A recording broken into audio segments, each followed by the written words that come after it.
if you zoom out and just look at the grand sweep of human history, there is this recurring, almost mechanical pattern that emerges. Right. It is like a glitch in the human operating system. Exactly, like a fatal flaw. Every great civilization that possesses a foundational text, whether that is a constitution, a revolutionary manifesto, or, a comprehensive legal code, they eventually manage to make that exact text completely functionally irrelevant. And the wildest part is that they do this while loudly, aggressively, Yeah. claiming to revere it. Yes. It is the ultimate historical paradox, right? The louder the public reverence for the text, the deeper its functional irrelevance usually is. It is a totally inverse relationship. Right. You don't destroy a founding principle by burning it. That causes a revolt. You destroy it by putting it on a pedestal so high that no one can actually reach it to use it. Let us just sit with that paradox for a second, because I want you listening to really internalize how universally this applies.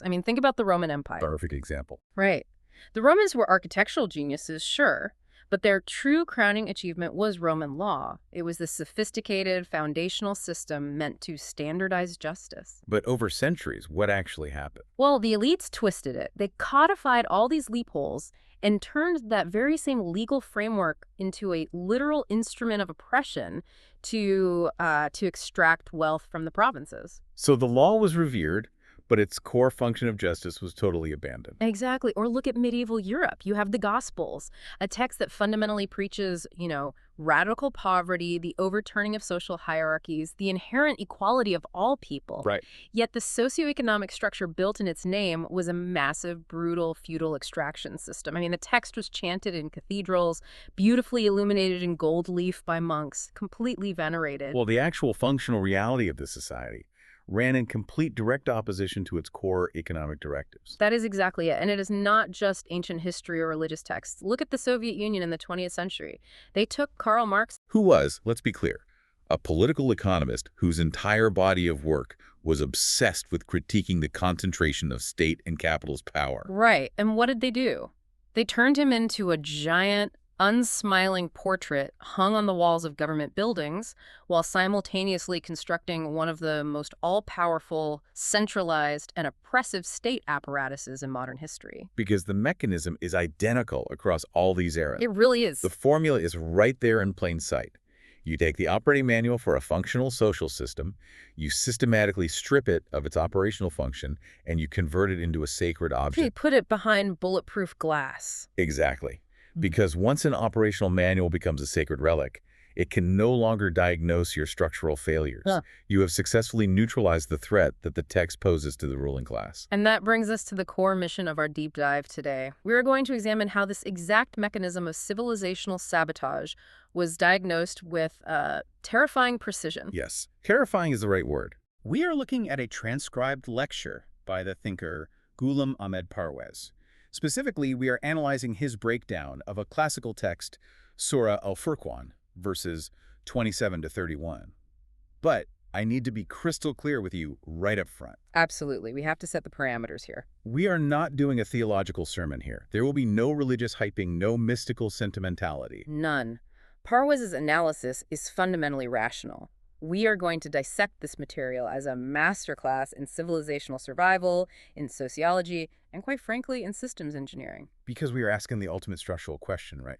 What happens when a society possesses a flawless operating manual but completely unplugs it from its functional application? Let's jump right into the text itself, because Parwez points out that verse 30 of Al-Furqan contains what might be the most devastating indictment in the entire document. And crucially, this indictment doesn't come from the enemies of the system, does it? No, not at all. It doesn't come from outside deniers or invading armies.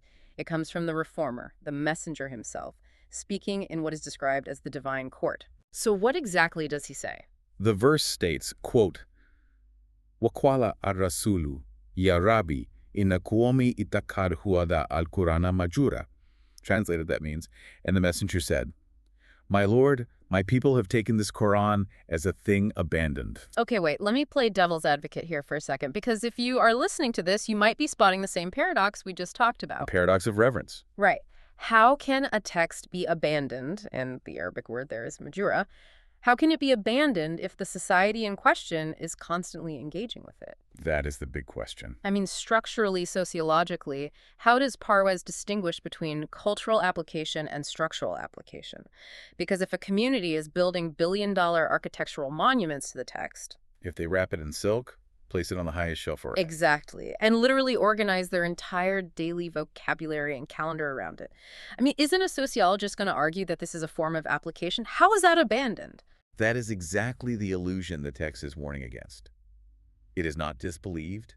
It is not rejected openly. It is structurally abandoned. Structurally, okay. And to understand the mechanics of this, we have to do a linguistic deep dive into that specific word, Mahjura.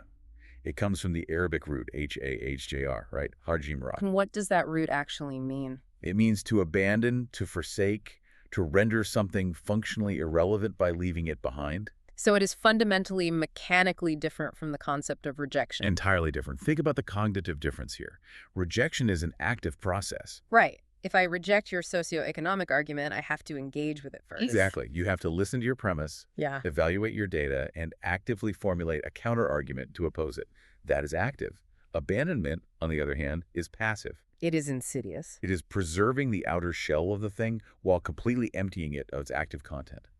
A community can organize its entire legal architecture around the vocabulary of the text, but if the function of the text is missing, they have rendered it Mahjura. Okay, so translate that to the systems engineering metaphor we are using. They have stopped running the code. Exactly, they stopped running the code. Because the text's core, intended function, has been entirely suspended. Parwez emphasizes that the text repeatedly refers to itself as the Furqan. The Furqan. Let's unpack that. So Furqan translates to the discriminator or the criterion. In systems engineering terms, the Furqan is the quality control tool. Like a diagnostic instrument. Right. It is the core diagnostic instrument designed specifically to distinguish between two states of being. Which are hak and batil.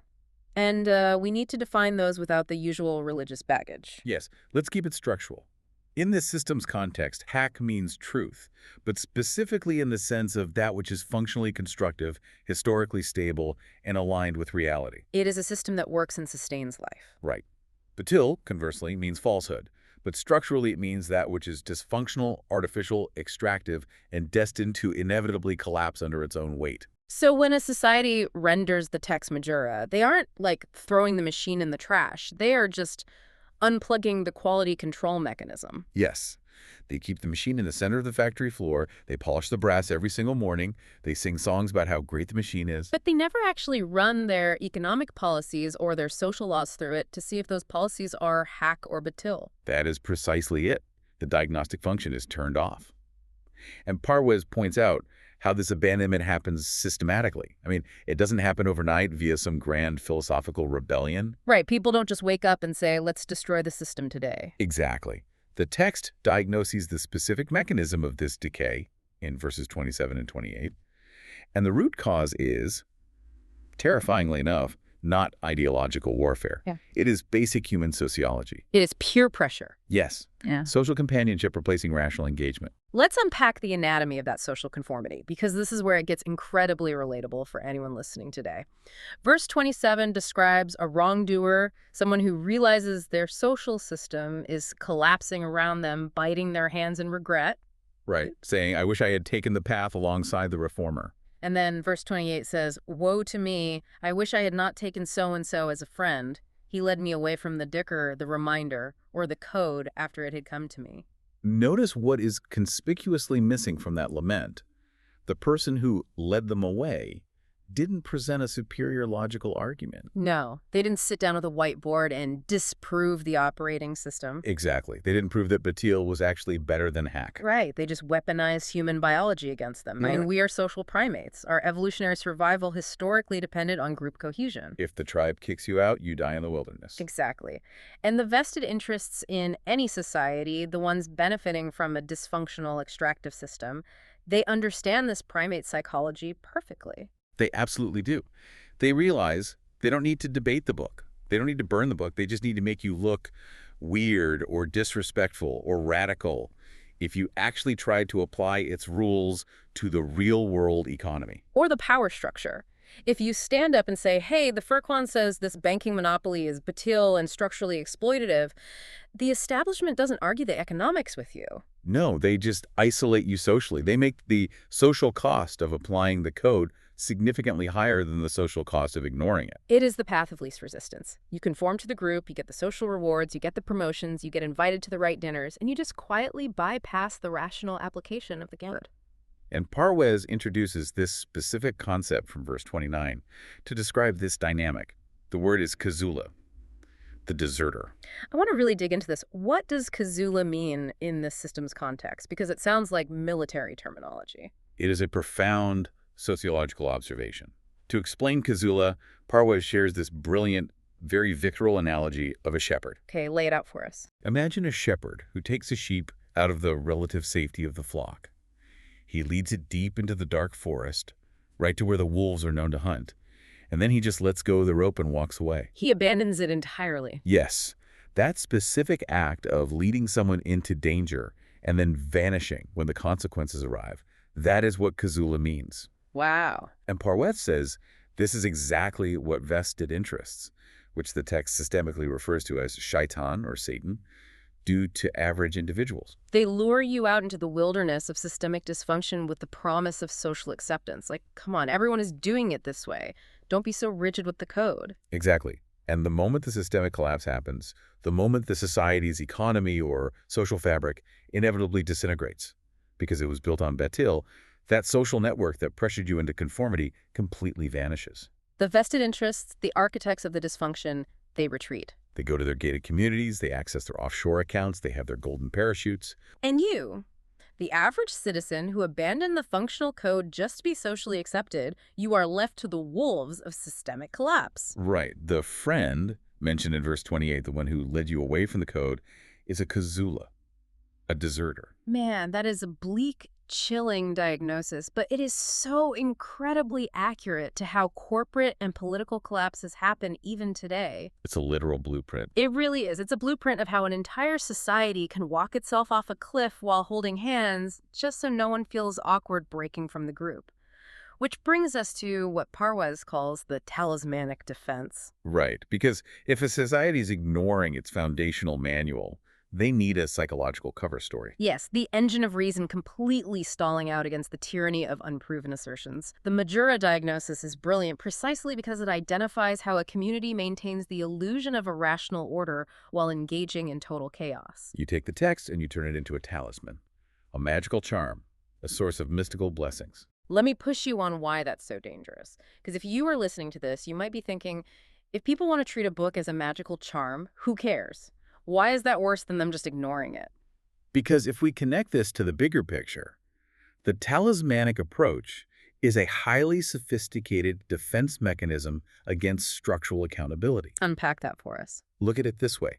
If the text is understood to be a diagnostic manual for social, legal, and economic justice, then actually reading and understanding it is highly dangerous to the status quo. Right. The quality control alarm bells would be deafening. It would highlight all the corrupt practices. Exactly.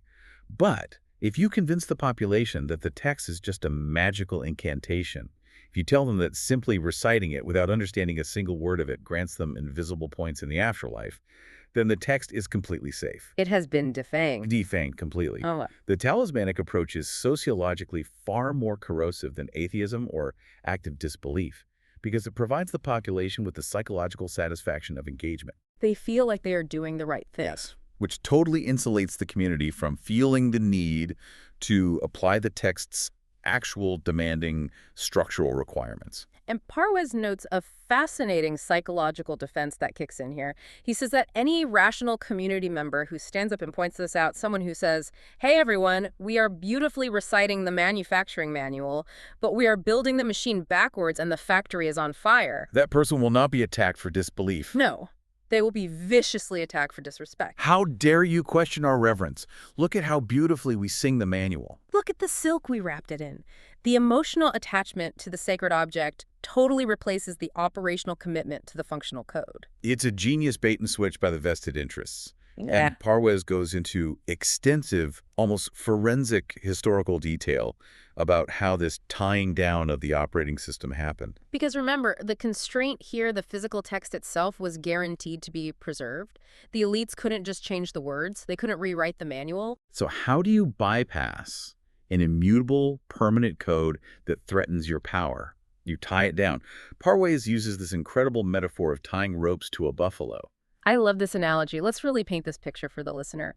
Imagine you have a massive, incredibly powerful buffalo. It has natural momentum. It wants to charge forward. Right. If you are a corrupt elite and you want to control its pace, but you aren't allowed to kill the buffalo, what do? You tie ropes to it. You tie thick ropes to its legs and you peg those ropes deep into the ground. The buffalo is still alive, it's still physically there, but it can only walk exactly as fast and in the exact direction that you allow it to.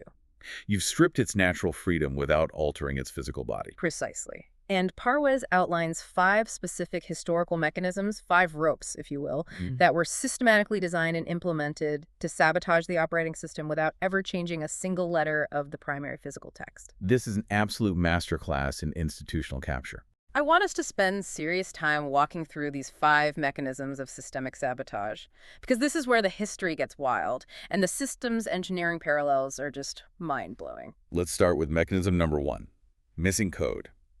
The myth that parts of the text were quite literally eaten by an animal? Yes, the eaten verse narrative. So, since the physical text was finalized and widely preserved, later vested interests, often decades or centuries later, needed a backdoor. They wanted to introduce outside laws. Specifically harsh, oppressive, non-rational laws that were totally absent from the original code. A prime example is the punishment of stoning to death, which is nowhere in the Furqan.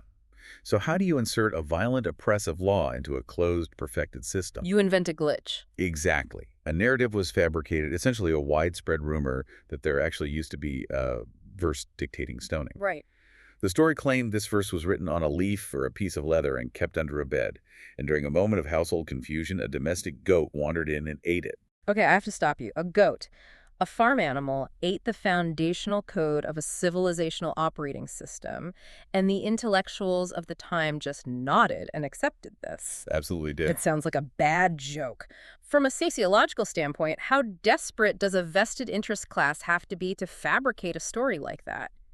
And more importantly, why didn't the society's intellectual immune system reject it immediately? Because the vested interest needed it to be true. They needed that back door to introduce batil dysfunctional oppressive laws into the system. So they just suspended their own disbelief. Yes, the jurors could throw their hands up and say, well, the code was there, God intended it, the goat just ate the physical copy, so we're still religiously obligated to enforce this brutal law. Which completely undermines the entire premise of a perfectly preserved, self-sufficient operating system. I mean, if a goat can eat a core command, the system is fragile, human, and manipulable. It destroys the integrity of the whole structure. If you're listening to this and work in tech, just imagine a software developer coming to you and saying, yeah, the encryption protocol we sold you is perfect, flawless security.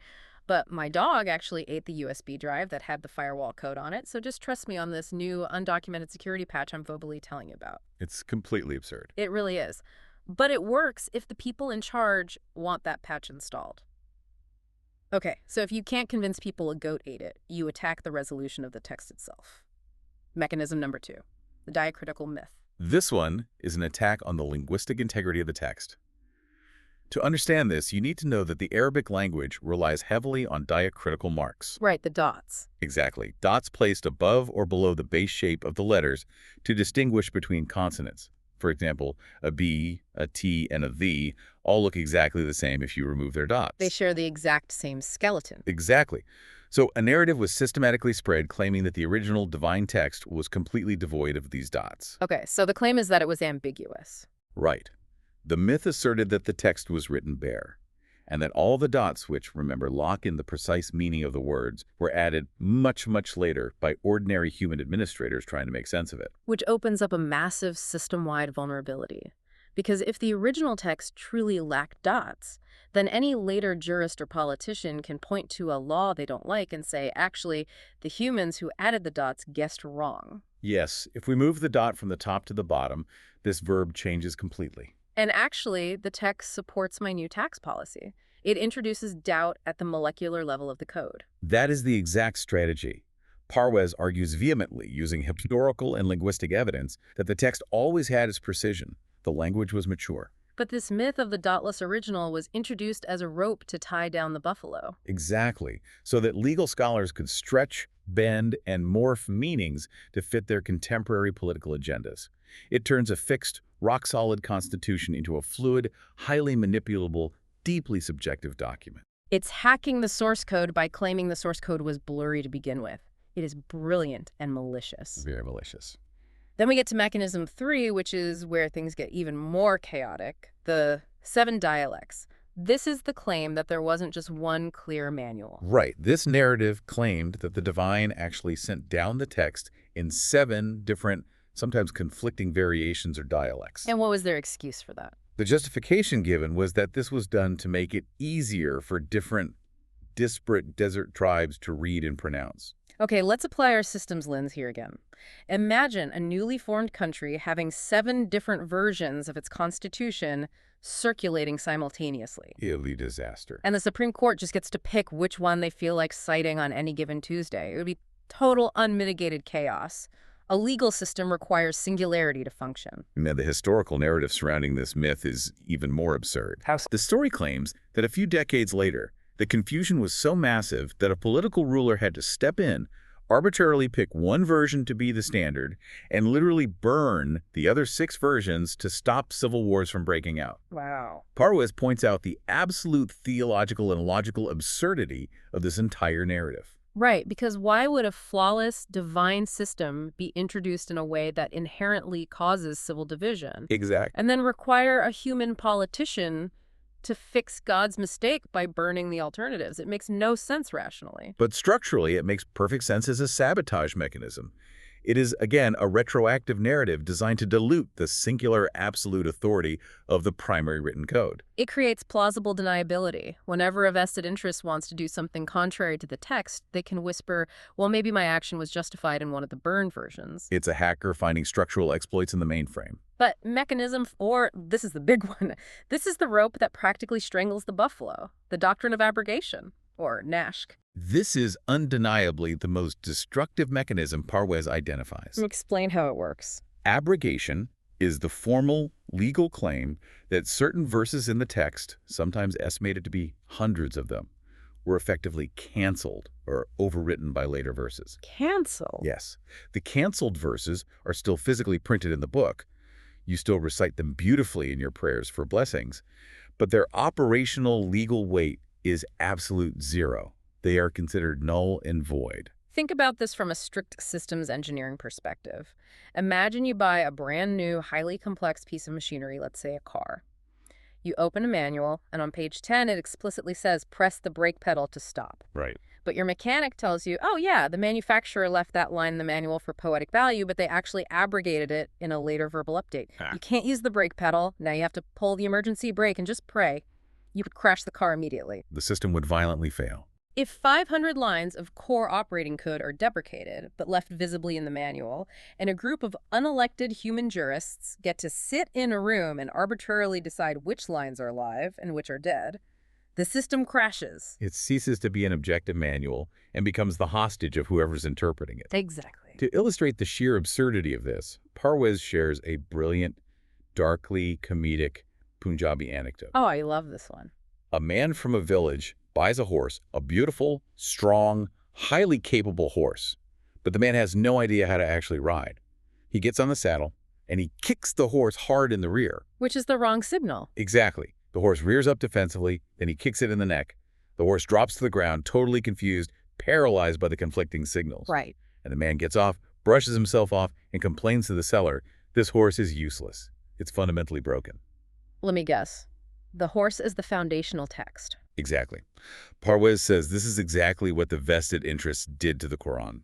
They took a perfectly functional operating system, they kicked it in all the wrong places, they tied it in knots with the doctrine of abrogation, disabling its core functional logic. And then what? And then, centuries later, when their society totally collapsed into poverty and dysfunction, they blamed the text.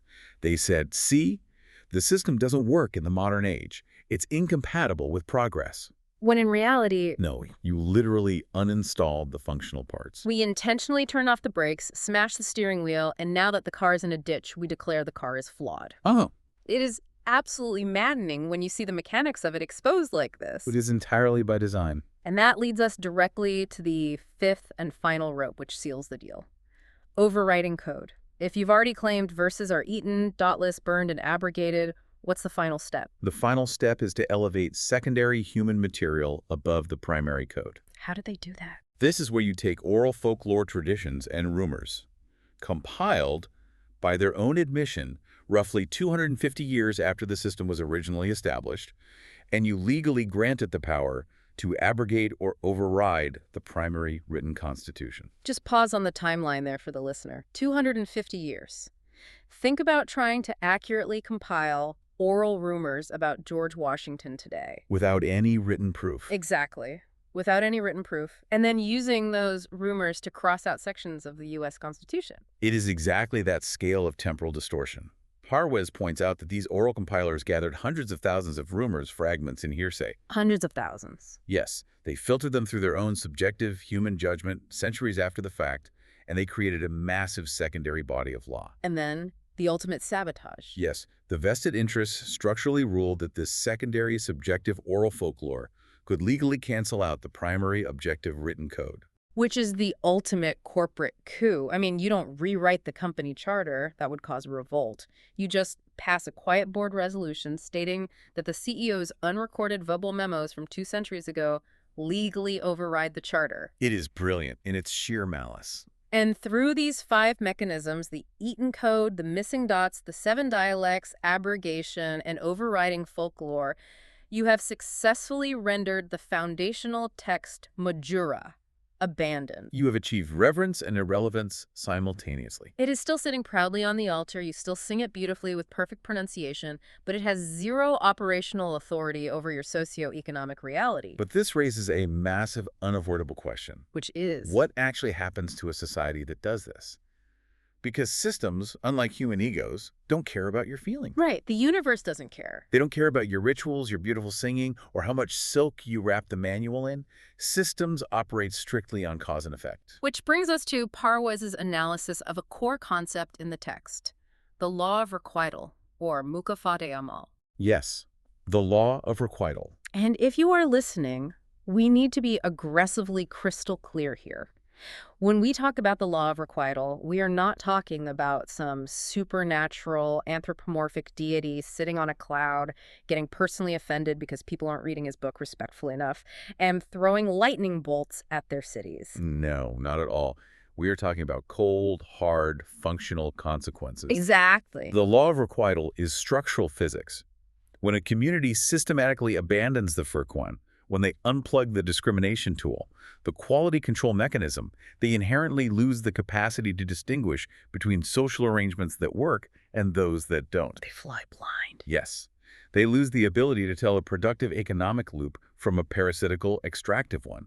Without the Furqan, haq, which is functional reality, and batil, which is systemic dysfunction, become totally indistinguishable to the general population. So the collapse of the society is not a divine punishment. It is a highly predictable consequence. Think of it like civil engineering. Good analogy. If you have an engineering manual that tells you how to maintain a bridge, and you decide to stop reading it and just sing songs to the manual instead, eventually the bridge is going to rust and collapse. The bridge collapsing isn't the wrath of the river gods. It's physics. It is the functional consequence of ignoring the tensile strength requirements. Exactly. And Parwez frames this consequence entirely socioeconomically. To understand the stakes, he focuses heavily on the Quranic concept of rabubiyya. Now, traditionally, in the talismanic mindset, this is translated simply as lordship or divine sustenance. Like magic. Exactly. It's reduced to the idea that God magically feeds everyone. Like, he feeds the birds in the sky, and if you are poor, it's just a mystical test of your patience. Which is an incredibly convenient theology if you are a corrupt billionaire. Don't blame me for hoarding wealth. God is just testing your patience with poverty. Precisely. But Parwez argues that in a functional operational Quranic system, rabubiyya is not magic. It is a systemic state responsibility. It is the socioeconomic architecture. Yes. designed and implemented by the society to ensure the physical nourishment, education, and development of every single citizen.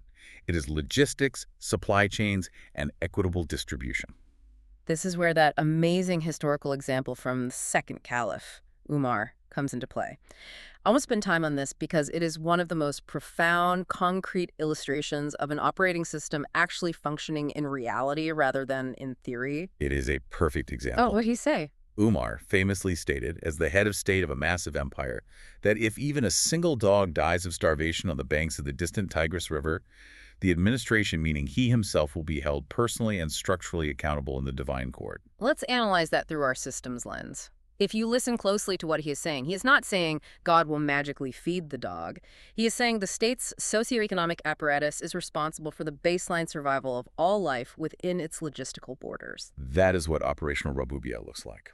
The level of accountability he is establishing is terrifyingly total. He didn't say if a wealthy merchant starves in the capital. He didn't even say if a poor citizen starves. He said a dog, a stray animal living on the extreme periphery of the empire. He is stating that if the logistics, the agricultural output, and the distribution networks of the state fail to such a degree that a stray creature starves, then the system itself has failed its core metric. That is a society actively running the Furqan. They are constantly, obsessively measuring their physical, economic reality against the strict requirements of the code.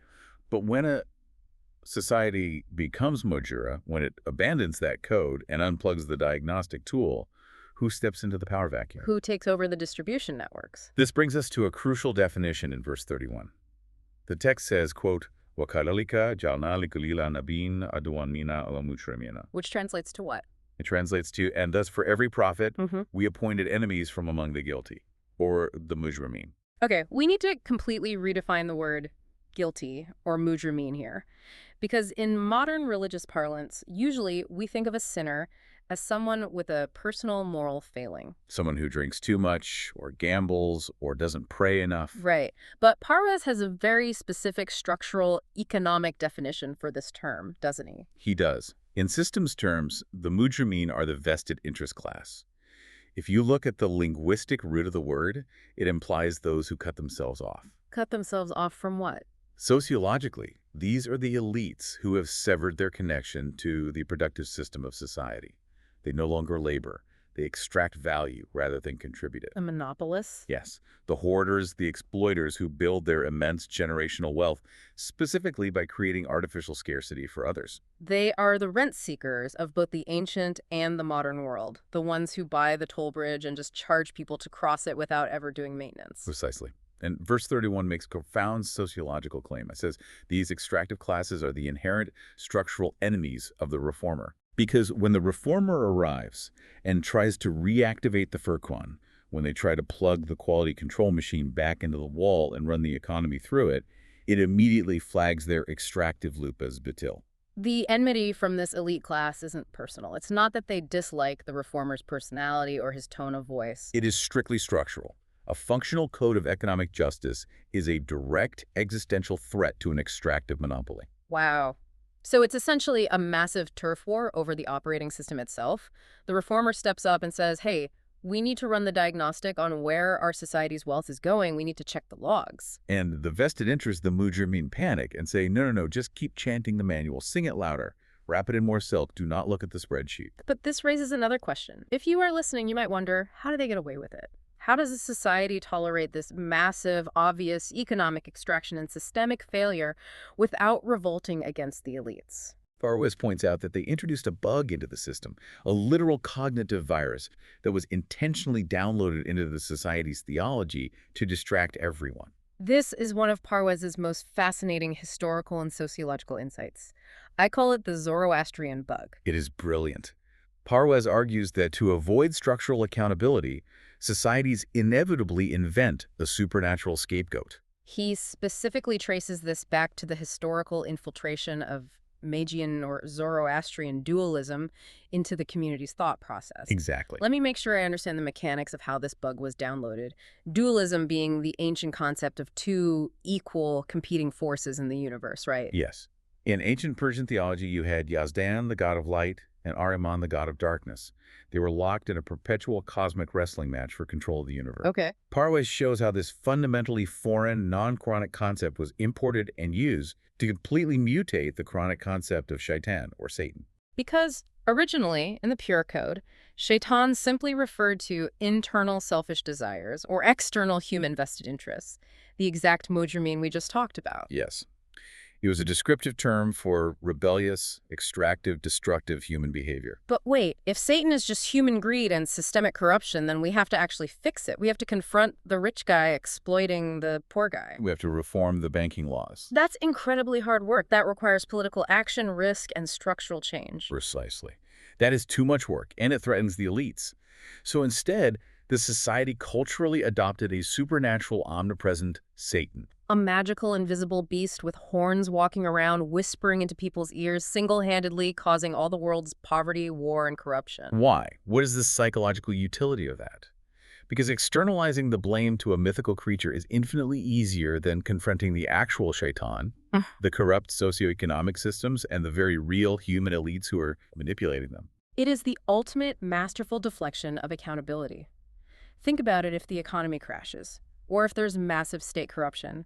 You don't blame the king or the CDO or the systemic flaws in the tax code. You just shake your head and say, Shaitan was very active in the markets today. We must all go home and pray harder. You have completely absolved the human architects of the failing system. You've taken all the heat off the mujrimeen. It is brilliant crowd control. It creates a state of perpetual systemic paralysis. The population is exhausting all its energy fighting a ghost, boxing with shadows, while the real flesh and blood thieves empty the treasury out the back door. The society feels like they are engaged in a cosmic battle between good and evil, when in reality they're just being robbed blind. And that is exactly why Parwez emphasizes that the true target audience of Surah Al-Furqan, specifically verses 27 to 31, is not who we think it is. Right. It is not addressed to the atheist outside the walls. Let's synthesize this, because for me, this was the massive aha moment of this entire deep dive.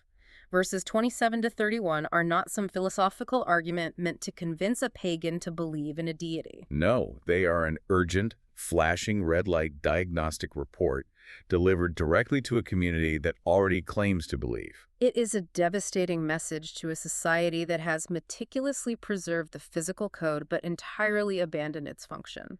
The tragedy that Parwez highlights here is what I would call the tragedy of retrospective recognition.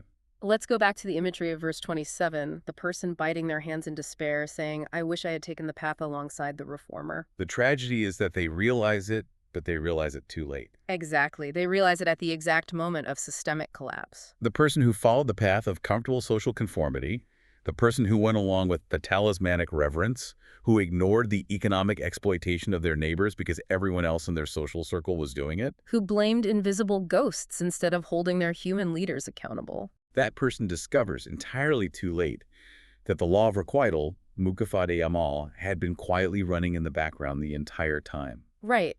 Because physics doesn't stop working just because you close your eyes and chant. The bridge collapses whether you believe in gravity or not. The systemic dysfunction finally reaches a critical mass, the economy shatters, the social fabric tears apart, and suddenly all that social companionship they prioritized over the truth means absolutely nothing. And that realization brings us to the self-correcting architecture of the system itself. Parwez concludes his analysis of this section by pointing to the closing line of verse 31. The text says, quote, Wakafa by Rabbika Hadlian Wanara.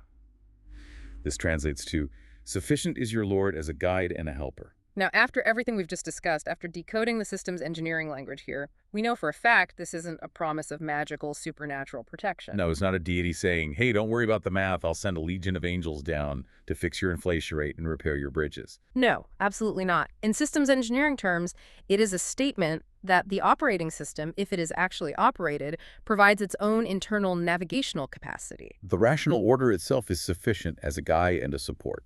A community that actively runs the Furqan, that possesses the courage to actually apply the diagnostic tool to its own laws, its own economy, its own social structures, has built a self-correcting architecture. Because if a policy is failing, the Furqan immediately highlights the batil, the falsehood, the extraction. And that allows the society to iterate, to pivot, and to correct its course back toward hack, the functional truth. It's an agile system. But a Mahjura community, they have voluntarily uninstalled their own self-correction mechanism. They tied down the buffalo. They cut the brake lines on the car, they stared blindly at the cover of the manual without ever reading the instructions inside, and yet they stand weeping in the smoldering wreckage of their society and wonder why the architecture is failing. They look up at the sky and ask, why has the universe forsaken us? When the harsh objective reality is, they unplugged the machine themselves. It is the ultimate civilizational tragedy. It proves that reverence without application is just an elaborate, highly decorated form of suicide. And the most dangerous part is that the decoration makes you feel like you are doing everything right up until the moment the floor falls out from under you. Okay, let's unpack what all of this deeply historical structural analysis means for you listening to this right now. Because it is incredibly easy to look at history, to look at the Romans building their oppressive laws, or the Soviets neutering Marx, or the specific theological history Parwez is analyzing here with the Eton verses and the Zoroastrian bug, and think to yourself, wow, those people back then really messed up. Glad we're smarter now.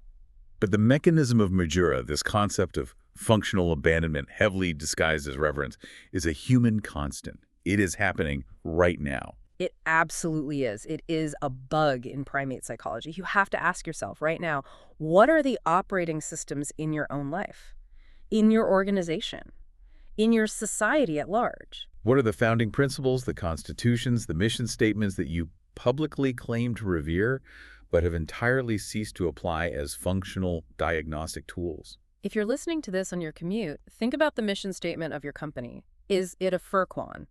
Does it actually dictate how employees are treated on a Tuesday afternoon? Does it determine how resource allocations are made? Or is it Mahjura, a beautifully frosted glass plaque in the corporate lobby that everyone respectfully walks past every morning while simultaneously engaging in toxic, extractive, backstabbing behavior? Think about the constitution of your country. Do you treat it as a living, breathing mechanism required to ensure justice and equality? Or has it become a sacred relic, a buzzword used by vested interests, the modern mujrimeen, to justify massive inequality and corporate monopolies? The human tendency is always toward conformity. It is infinitely easier to join the crowd. It is easier to blame an external bogeyman, whether that's a supernatural demon or a foreign nation, than to fix your own house. It's easier to participate in the empty ritual while ignoring the rotting reality. But the law of requital is always running. The math is always calculating. Actions have inescapable consequences. Structural flaws will eventually, inevitably bring down the building. So as we wrap up this massive exploration of Parwez and the anatomy of civilizational decay, I want to leave you with a final provocative thought to mull over today. We open this deep dive by talking about the historical paradox of the sacred text. And if Parwez's brilliant systems engineering analysis teaches us anything, it is the ultimate sign of civilizational decay is not the violent burning of a foundational text in the public square. It is not the active, loud rebellion against it. The true final marker of the end is universal, unquestioned reverence combined with total functional abandonment. So look around your world today. Look at your institutions. What texts, what constitutions, what core human principles have we currently wrapped in silk, placed on an unreachable pedestal, and rendered Mahjura in our modern world?